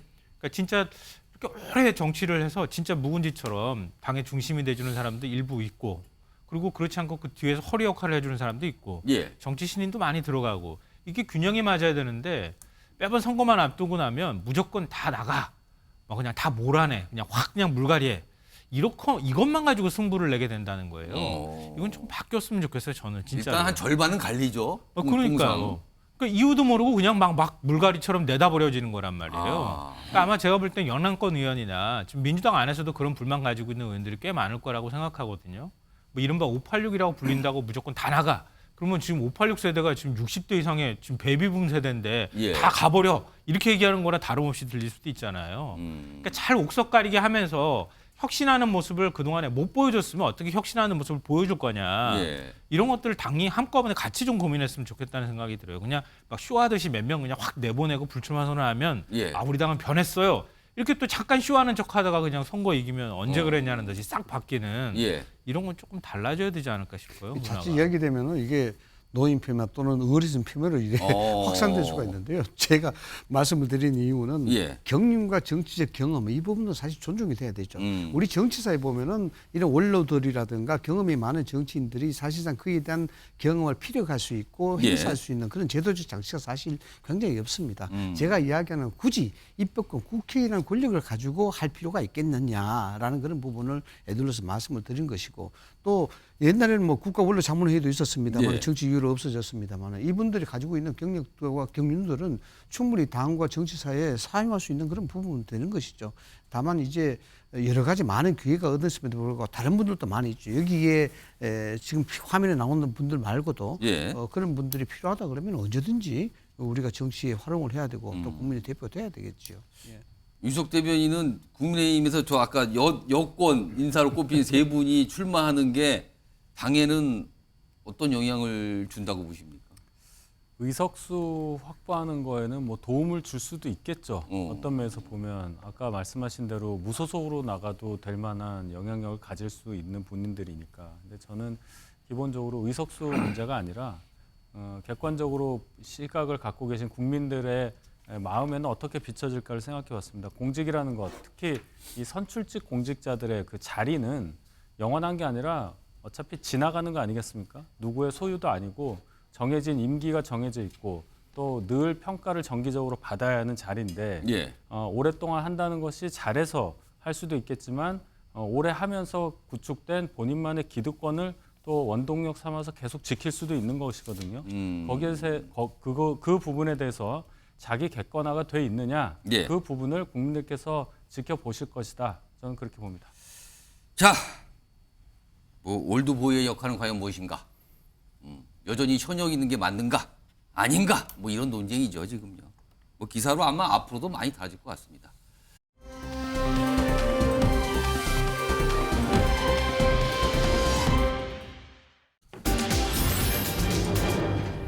셀프 특혜법 이런 비판이 나오는데 왜 그런 걸까? 어떤 이유일까? 이것도 여야가 보니까 딱 대치하고 있는 어떤 현안이 있는 것 같네요, 지금요.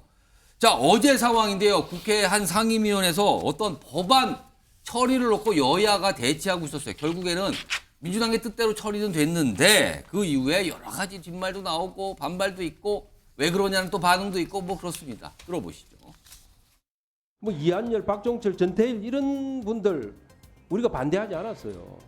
어떻게 이런 분들이 민주화 유공자 심사 대상에 들어갑니까? 그냥 무턱대고 900몇 건의 그 리스트 올라간 사람들 다 유공자로 지정하는 법이다.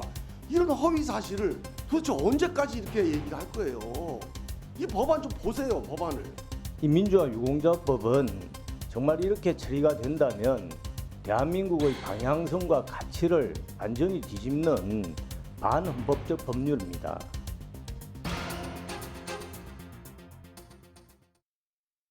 그들은 더 이상 민주화 세력이 아니라 우리 사회에서 가장 빨리 청산되어야 할 기득권 세력으로 전락했습니다.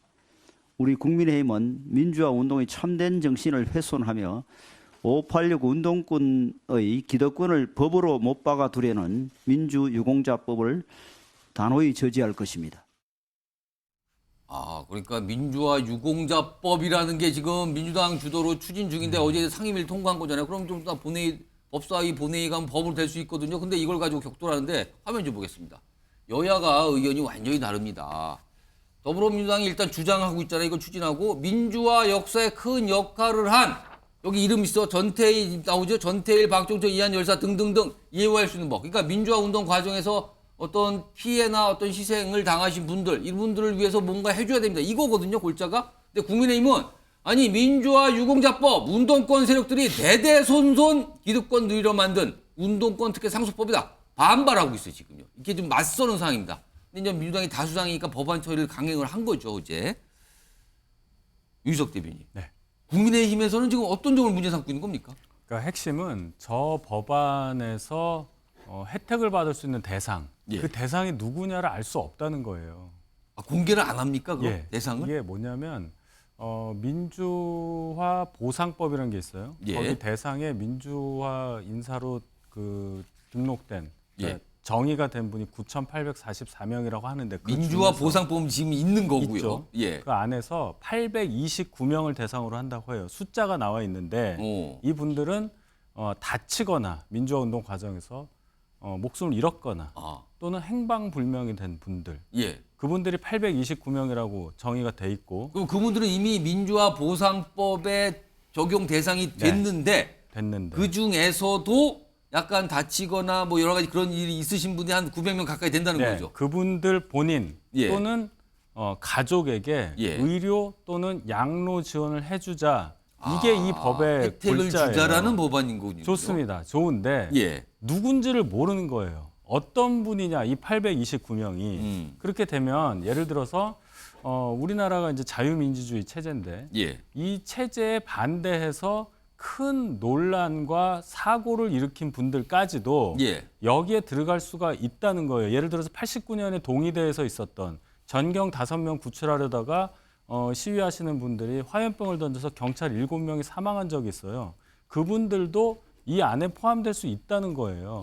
그러면 이 보상의 혜택을 줄 수 있는 그 대상이 우리와 같은 어떤 생각을 가지고 사회를 이루고 있는 분이냐. 여기에 대해서는 충분히 저희가 문제 제기할 수 있는 거 아니겠느냐. 핵심은 그분들이 누군지 모른다. 공개를 안 해주는 거. 뭐 개인정보 때문에 안 된다고 하는데 그것은 잘못된 거 아니냐. 이것이 저희의 지적입니다. 자, 그럼 김성환 평론가는 이거 어떻게 좀 보고 계십니까? 이 상황? 영화 서울의 봄 보신 분들 굉장히 많을 텐데요. 서울의 봄 보고 난 다음에 굉장히 가슴이 먹먹하다고 하시는 분들이 한결같은 얘기가 그거잖아요. 쿠데타를 일으킨 세력뿐만 아니라 그 주변에 있는 사람들이 침묵하는 것이 너무 답답했다. 이렇게 얘기를 해요. 일부 소수에 저항했던 사람들이 있었지만 그 저항했던 사람들이 굉장히 힘을 쓰지 못하고 그냥 희생되는 모습을 보면서 분노가 치민다. 뭐 이런 얘기를 하시는 분들도 있었는데요. 지금 그 80년대에 이런 신군부 세력에 저항해서 민주화운동을 했던 사람들은 유공자로 인정받지 못하고 있어요. 그 틈을 메우자고 하는 거예요. 일종의 유공자로 우리 대한민국이 민주화를 통해서 지금 이런 국가가 만들어졌으니 그들의 희생에 따른 예우를 국가적으로 해주자. 예. 이 법안의 취지거든요. 예. 근데 그거를 지금 386 운동권이 뭐 기득권하고 뭐 어쩌고저쩌고 얘기를 하고 있는데요. 그거는 그렇게 희생됐던 분들하고는 관계가 없는 거죠. 그때 운동했던 사람들이 그 운동한 걸 가지고 또 권력을 취한 지금 현실에 있는 사람들이 문제가 되는 것이지 예. 당시에 희생당하거나 고문당하거나 또 돌아가시거나 이런 분들이 문제가 있는 건 아니잖아요. 그걸 왜 두 가지를 연결해 가지고 해석을 합니까? 예. 이해가 전 기본적으로 안 되고요. 지금 윤희석 대변인이 말씀하신 것 중에 이제 골자 중에 하나가 그 대상자 되신 분들이 누구인지 명단은 왜 비공개가 되는 건가? 이 그것도 부분을 좀 말씀드리려고 문제 그랬는데요. 예. 다른 유공자들은 명단 다 공개합니까?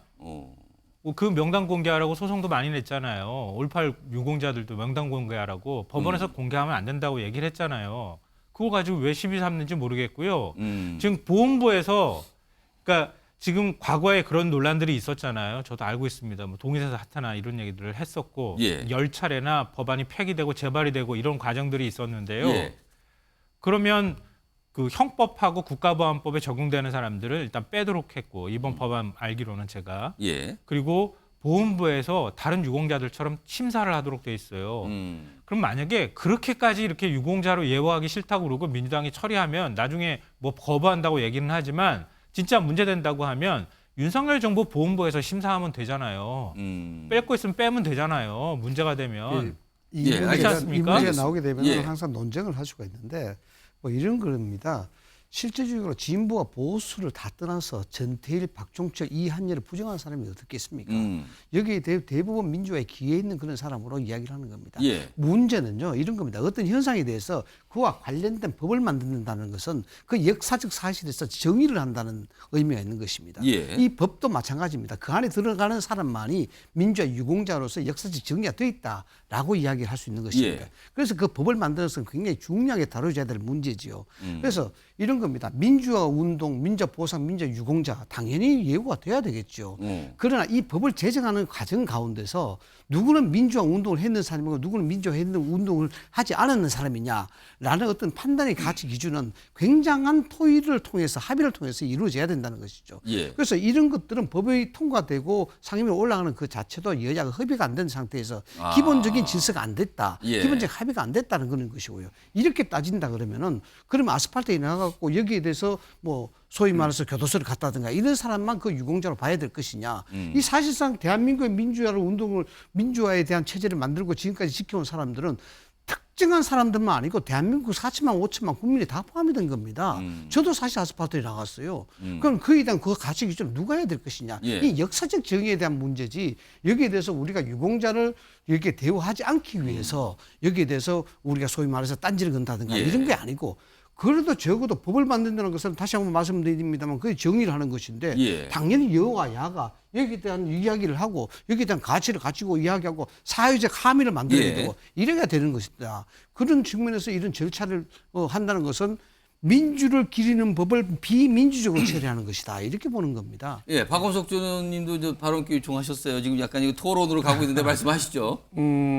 아니 법안이 예. 국회에서 자꾸 한쪽에선 단독 처리되고 거부권 행사되고 이 안 좋은 모습인데요. 이 법의 취지로 봤을 때 이게 합의 처리가 안 되고 단독으로 그냥 통과된 거는 좀 안타깝죠. 이 법의 취지가 사실은 다 공감할 수 있는 대목들이 있는데 예. 이렇게밖에 지금 처리가 안 되는 게 현재 여야 관계를 보여주는 현주소가 아닌가 싶고요. 이 법안이 처음에 그 법안이 작성됐던 그 안대로 통과된 게 아닙니다. 그 과정에서 수많은 논란이 있었어요. 이를테면 지금 의료 양로 지원으로 국한됐는데 그 이외에 뭐 자녀들 취업이나 이런 것까지 처음엔 다 들어가 있었습니다. 예. 이런 게 이제 논란을 증폭시킨 거고 여전히 국민의힘 의원들 중에는 이 법안 내용에 그런 게 있는 줄 아는 분들이 있어요. 근데 그게 아니고 지금 민주당의 무슨 586 의원들이 대상이 될 가능성이 없어요.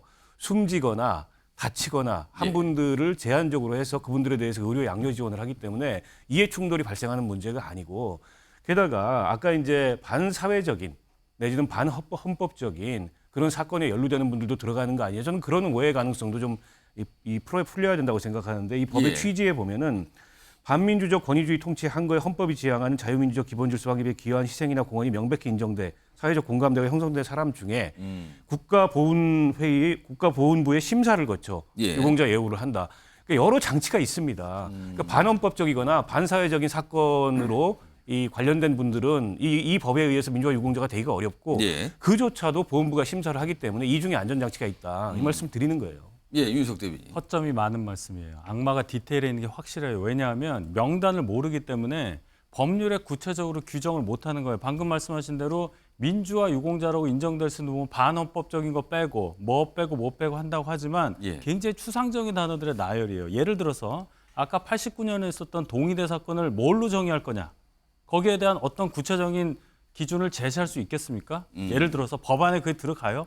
그게 없으면 보훈부에서 심사를 하더라도 법의 규정이 없기 때문에 보훈부에서 만약에 그분들을 탈락시킨다고 할 경우에는 그쪽에 소송을 할 수가 있어요. 대상인데 법에도 뭐라고 안 돼 있는데 왜 보훈부 심사로 나를 빼느냐. 이럴 수가 있는 거예요. 그래서 명단 공개 여부가 중요하다. 그래서 명단 공개를 통해서 국회에서 정확한 굉장히 상세한 것을 규정을 해야 한다. 근데 그걸 안 하고 이렇게 날치기로 통과했다는 아니 게 일단 문제라는 동의대 거죠. 사건 관련자들은 대상이 아니에요. 그러니까 예를 민주화운동 들자면 아니 그 예를 드는 게 부적절한 거죠. 그 오해를 증폭시키는 거예요. 민주화운동 과정에서 숨지거나 다친 이들인데 예. 동의대 사건 관련자들이 왜 들어갑니까? 알겠습니다. 이게 좀 법인데 사실 지금 보세요. 제 오른편 왼편에 계신 두 분들 이렇게 토론을 벌이는데 오늘 국회에서 사실 어제 뭐 굉장히 치열한 토론 합의도 안 되고 그러면서 이제 민주당이 강행 처리가 됐거든요. 근데 지금 남아있는 절차가 있어요. 법사위 본회의. 뭐 계속 지금 토론인 과정인데 그런데요. 사실은 이 과거의 어떤 이른바 운동권 활동 그것 때문에 오늘 큰 논란이 되신 분 한 분이 오늘 정치권에서 참 회자가 많이 됐는데 일단 민주당에서 뭔가 설명하고 번복하고 막 이런 일이 있었어요. 그 내용 좀 화면으로 확인해 보겠습니다. 정의찬 그 후보자에 대한 그 적격 심사 관련된 내용인데요. 긴급위원회를 검증위원회를 다시 소집해가지고 그 재논의해서 신속하게 결론 내리겠습니다. 뭐 재논의해서 처리해야 될 사안으로 생각됩니다. 아마 규정을 잘못 본 업무상 실수가 아닌가 싶습니다. 대표님의 말씀과 별개로 저는 당의 이제 시스템상 충분히 확인을 했었고 절차상 사면 복권을 받았기 때문에 문제가 없다고 생각을 하고 국회의원 선거 준비를 해왔었습니다. 검증위를 이게 사실 공식적인 시스템이 있을 텐데 검증에서 이렇게 급작스럽게 재심을 해서 결정한다는 건 제가 도저히 받아들일 수가 없습니다. 화면 좀 보겠습니다. 지금 뭐 여러 명이 등장해서 얘기했는데 이런 논란이 있었어요. 지금 정의찬 이재명 민주당 대표 특보입니다. 특보. 근데요, 이분이 1997년 그러니까 대학 시절이잖아요. 이른바 이종건 고문치사 사건이 있었는데 이거의 가해자가 됐습니다. 그러니까 전과가 있거든요. 그러니까 당시에 뭐 하여튼 보면은 뭐 고문 막 이런 얘기가 나오거든요. 그래서 사람이 목숨을 잃은 상황인데 이거의 가해자였습니다. 그래서 이걸로 처벌을 받았어요. 당시에 한 대학의 총학생회장 뭐 이런 자리에 있었거든요. 근데 이거에 대해서 1심에 선고되고 2심도 선고되고 이렇게 해서 유죄가 됐죠. 근데 DJ 정부 때 특별 사면 복권이 됐어요. 근데 이 전과가 있는 상황에서 지금 특보가 된 상태인데 최근에 민주당에서 총선 후보자로 적격하다 판정을 받은 겁니다. 근데 이게 뒤늦게 알려졌죠. 그래서 오늘 민주당이 번복했어요. 부적격으로 의결한 거예요. 근데 본인은 이거 이의 신청하겠다. 못 받아들인다. 지금 이렇게 된 겁니다. 이상희 교수님. 네. 이거 민주당에서 처음부터 논란이 될 걸 몰랐을까요? 특별 사면이 있기 때문에 아무런 문제가 없을 것이다. 기초적인 법의 상식에 의해서 했겠죠. 근데 오늘 또 그럼 적격했다 또 부적격으로 바꾸는 건 뭡니까? 이거 영향성을 고려했겠죠. 이런 사람이 공천에 대해서 국회에 나온다, 국회의원에 출마한다. 하게 되면은 상대적 진영부터 상당 공격이 받을 수밖에 없지 않습니까? 이것이 어떤 이념과 가치 철학 뭐 이런 것들에 기반했다기보다도 반사회적 활동이거든요. 이 반사회적이라는 것은 뭐냐 그러면은 실질적으로 이념과 가치라는 것이 뭐 여기에 대해서 여러 가지 학생 운동도 했다고 합니다만 이걸 좋게 표현하면 이념과 가치에 따라서 행동한 것 아니겠습니까? 그런데 이념과 가치는 사실상 사회의 테두리 안에서 있는 것이거든요. 이 사회적 테두리는 그 질서를 지켜줘야 되는 것이고 그 질서에 반하는 것이 조금 전에 우리 윤희석 대변인 이야기는 반사회적 행동이란 말이죠. 이 사건은 굉장히 유명했었던 사건입니다. 저도 주제를 보고 제일 처음에 기억을 잘 못했는데 지금 짧게 나왔는데 네. 무슨 사건이었습니까? 이게 95년도에 97년도죠. 예. 그 당시 그 조순대 총학생회장을 했습니다. 지금 저 정의찬 특보께서 특보가 했는데 당시에 언론이 굉장히 이야기되는 게 당시에 뿌락치로 오인을 해서 어떤 분이? 그렇죠. 일반인을 그 당시 이종근 고무치사 사건으로 이렇게 명명이 되어 있습니다. 그래서 이 사람이 당시에 뭐 사찰 활동을 하는 그런 뿌락치가 아니냐 이래서 구금을 해놓고 폭행을 했어요. 그럼 학생들 신분에서 그렇죠. 폭행을 당했죠. 네, 폭행을 당해서 그 다음날 아침에 시신으로 변사체로 발견이 되고. 그러면 그 당시에 그런 일을 겪으면서 폭행 등등으로 사망을 한 겁니까? 그것이 학생 운동이 아무리 본질적인 정당성이 있다 하더라도 이 사람을 명확하게 단정이 되지 않는 일반인을 구금을 해서 폭행을 하고 변사체로 발견되게 하는 이런 어떤 살인적 행위였죠. 그렇기 때문에 이 사람은 반사회적 행동을 했는 사람이다 라고 특별 사면을 했지만 다른 일을 하면 모르겠는데 더군다나 국민의 선량이 되겠다. 국회의원이 출마하는 사람이 이런 어떤 역량을 가지고 있다. 민주당으로서는 굉장히 부담이 될 수밖에 없겠죠. 네. 김성환 평론가, 민주당도 뒤늦게 좀 심각성을 인식한 건가요? 아니면 여론을 좀 살펴본 건가요? 이거 어떻게 봐야 됩니까? 이건 민주당뿐만 아니라 국민의힘도 비슷한 일이 벌어질 가능성이 좀 있다고 보는데요. 왜냐하면 최대한 공정하게 한다고 할 때 그 공정이라는 게 뭐냐. 결국 눈에 보이는 기준에 따른 기계적인 검증 결과 이렇게 될 가능성이 있어요. 왜냐하면 그렇지 않으면 굉장히 논란이 많이 발생하거든요. 그러니까 공천 과정에서도 공천 룰을 만들 때도 그렇게 예민하게 반응할 때도 역시 마찬가지잖아요. 정량적 평가, 정성적 평가 뭐 이런 얘기를 하잖아요. 그러니까 과거에 범죄를 저질렀더라도 특별 사면 복권을 받은 사람은 거기에 해당하지 않는다거나 이렇게 판단을 하면 기계적으로 걸으면 그냥 통과되는 그러니까 과거에 거예요. 어떤 문제인 일이 분명히 있었는데 정과나 등등도 있었는데 그게 사면 복권 됐으니까 깨끗해졌다 이렇게 기계적으로 아니, 판단한다. 사면 복권 된 사람 많잖아요. 국회의원 중에. 다시 출마해가지고 지금 국회의원 된 사람들 꽤 많은데요. 제가 알기로도. 그럼 그런 사람들 다 탈락시켜야 되는 거 아니에요? 그러니까 그런 데에서 문제가 생기는 거예요. 그러니까 후보자 검증위에서 검증을 할 때 과연 어디까지 정무적 판단을 할 것이냐의 문제. 그러면은 검증위에서 검증할 때는 일단 기계적으로 올리면 최종 결정을 할 때는 정무적 판단이 개입해서 한 번 더 걸러주는 장치를 만들어야 되는데 그거 없이 그냥 덜컥 발표해버린 거예요. 그러니까 지금 저 민주당에서 이게 적합하다고 했다가 오늘 부적격으로 번복을 해버렸잖아요. 그러니까 민주당의 지금 검증 과정이 뭔가 허술하다고 하는 거를 설명이 검증위는 예외 없는 부적격 사유에다 부적격이었는데 근데 적격이라고 먼저 해버렸잖아요. 그러니까 다시 검증을 해서 정무적 판단까지 들어가서 발표가 되는 시스템을 넣어야 된다. 그렇지 않으면 앞으로 이런 일이 계속 더 생길 거예요. 제가 볼 때는. 그러니까 어느 정당이나 다 마찬가지입니다. 그러니까 민주당이 그러니까 이렇게 국민적 정서든 아니면 사회적인 인식제 차원에서 문제가 있다고 판단되는 사람은 검증위 차원이 아니라 다른 최고위든 어디든 정무적 판단에 개입돼서 이건 안 돼라고 이렇게 쳐대는 작업들을 다시 해야 된다. 이걸 다 보여준 거라고 생각해요. 그러니까 물론 사안 자체로만 보면 예민하게 반응하실 수는 있을 것 같은데요. 근데 그것도 사실 논란의 소지가 여러 가지 있지만 뭐 그건 제가 굳이 말씀드리지는 않겠습니다. 알겠습니다.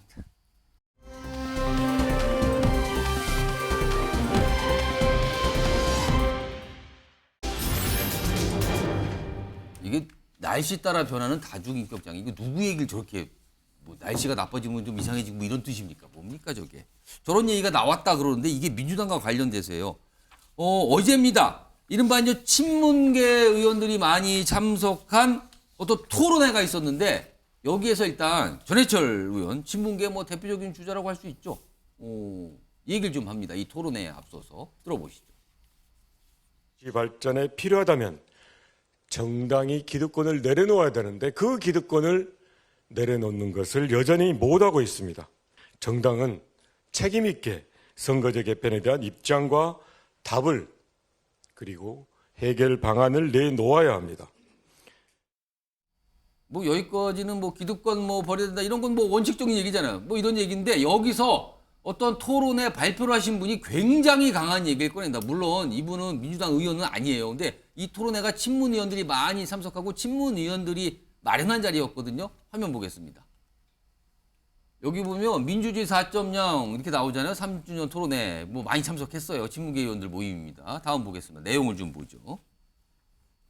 여기 보면 이 이제 발표를 맡으신 이대근 교수라는 분이 계신데 민주당, 지금의 민주당은 이재명 대표 체제 민주당이잖아요. 근데 여기를 날씨 따라 변하는 다중인격장의 모습을 갖고 있다. 도덕적 우월상만 갖고 벌거벗은 권력이 돼 있다. 맹비난인데요, 지금. 다음 하나 더 있을까요? 자, 요겁니다. 전해철 의원은 뭐 기득권 내야 된다. 아까 원칙적 얘기를 한 거죠. 그 중간에 가운데 화면 다시 한번 띄워주죠. 그 교수께서 말씀하신 내용 좀 띄워주시기 바랍니다. 자, 윤석 대변인. 사실은 발표자시니까 민주당의 의원이나 뭐 친문계 의원이 직접 발표한 건 아니지만 이 자리가 친문계 의원들 모임 자리였단 말이에요. 근데 이 자리에서 저런 얘기를 한 거는 이걸 글쎄요, 그냥 단순히 그럴 수 있다? 아니면 간단하지 않다? 이거 어떻게 봐야 됩니까?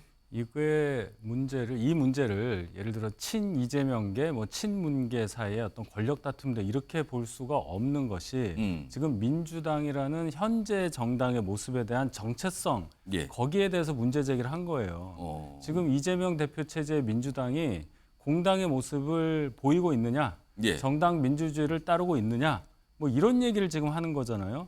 거기에 덧붙이면 지금 저 모임에는 없지만 이낙연 전 대표 같은 경우에는 민주당의 적자는 나다 이 얘기까지 하고 있어요. 본인이 민주당의 적자인데 지금 본인에 대해서 오선하고 당대표하고 직전 대선 경선에서 당 대선 후보까지 됐을 법한 사람을 수박이라는 mel칭으로 부르면서 또 본인과 뜻을 같이 하는 사람들의 지역구 사무실에 가서 물리적인 테러를 가하는 사람들에 대해서 아무런 제재도 하지 않고 있는 유일당처럼 돼 있는 이 정당이 과연 제 모습의 정당이냐, 이런 문제 제기를 지금 저 민주주의 4.0 토론회에서는 점잖은 표현으로 한 거다, 이렇게 생각합니다. 박원석 전 의원님, 지금 표현 중에 도덕적 우월성만 갖고 있는 벌거벗은 권력인데 그 앞에 표현이 근거 없는 도덕적 우월성이라 그랬어요. 민주당의 모습을 저렇게 규정을 한 건데 이거 어떻게 보십니까?